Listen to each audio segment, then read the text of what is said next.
Good morning. This is Wednesday of the third week of our Easter season. And I would like to talk a bit about the Church's very first martyr. This last week, we began hearing about Saint Stephen as one of those original 7 deacons of the Church, but also as the only deacon who's mentioned in somewhat the same way that the apostles are spoken of, in that he was out preaching the gospel and evangelizing large numbers of people and bringing people into the church.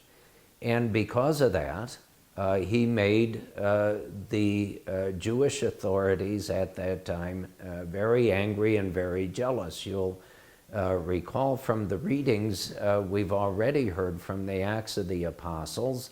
They went after the apostles, trying to make them stop speaking about this Jesus of Nazareth, crucified, dead, and risen from the dead, and now proclaimed as Savior. And so St. Stephen is being introduced to us, as he is each year during the Easter season. And it's good for us to be reminded about him. He's one of the best known of the saints of the Church, and of course, the Church itself refers to him as the proto-martyr, meaning from the Greek, the first martyr, which of course Saint Stephen was. He was stoned to death. But the reason I speak about Saint Stephen is because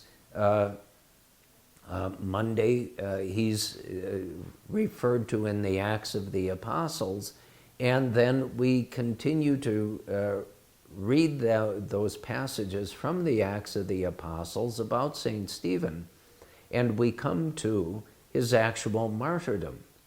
And who is there, as St. Luke is the author of the Acts of the Apostles, St. Luke says that those who were going to stone Stephen to death laid their cloaks at the feet of a young man by the name of Saul, who approved of the stoning of Stephen to death. And of course, we know this young man, Saul, not long after the martyrdom of Stephen, is transformed by the appearance of Jesus to him on the road to Damascus, where he's going to arrest and bring more Christians back to Rome for trial and perhaps even the same fate as Stephen. But there he experiences Jesus, and his entire life is transformed.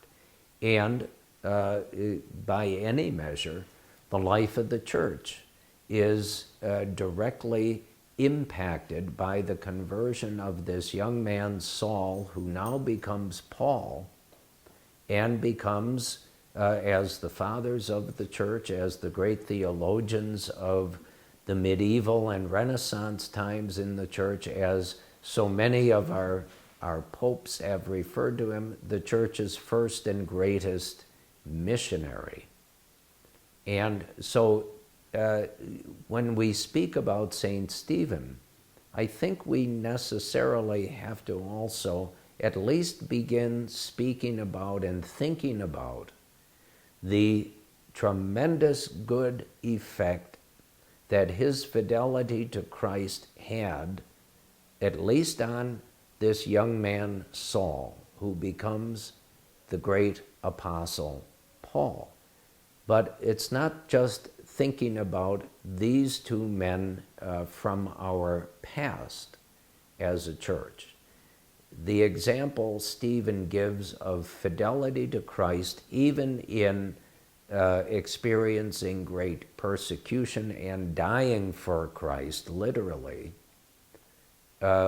we can take great consolation and great encouragement because of the example he set, converted Saul to Christianity.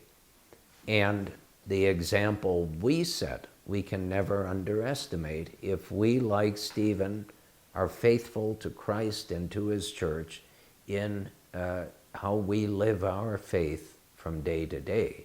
And so as we continue this Easter season, it's an exciting time for the church because we're reliving really not just the resurrection of Jesus from the dead, but the tremendous impact his resurrection and ascension to the Father has had on the church in every age, beginning with those apostles and first disciples, right on down to our own time. And so may you continue to enjoy and receive many graces during this beautiful Easter season.